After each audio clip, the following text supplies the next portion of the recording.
श्री स्वामी समर्थ. आज आपण दीपामावस्या कशी करणार ते पाहणार आहोत. दिव्यांची आवास म्हणजेच दीपामावस्या. येथे आपल्याला चौरंग किंवा पाट घ्यायचा आहे. त्यावर दिव्यासाठी आसन टाकायचे आहे.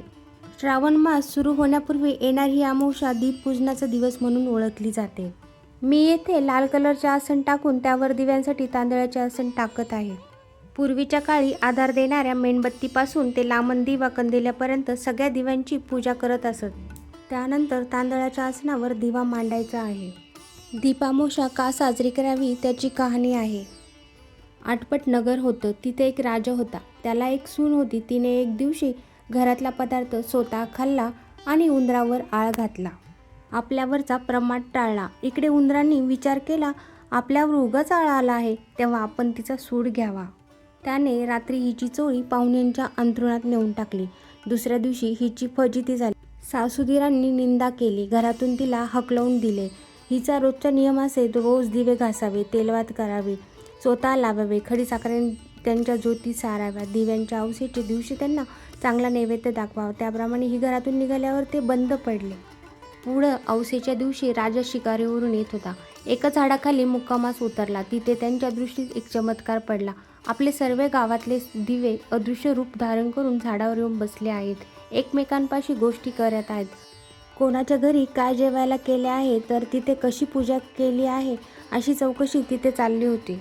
सगळ्या दिव्यांनी आपापल्या घरी घडलेली हकीकत सांगितली.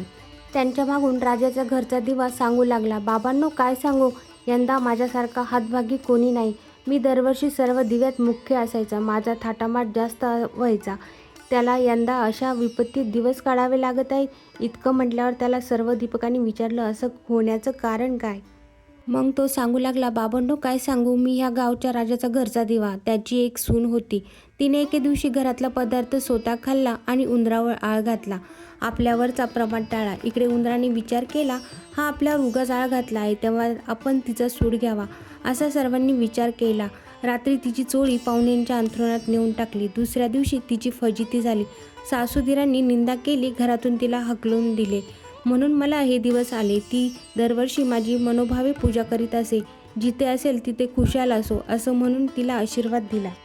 हा प्रकार राजाने ऐकला. आपल्या सुनेचा अपराध नाही अशी त्याची खात्री झाली. घरी आला. कोणी प्रत्यक्ष पाहिले आहे काय म्हणून चौकशी केली. तिला मेणा पाठवून घरी आणलं.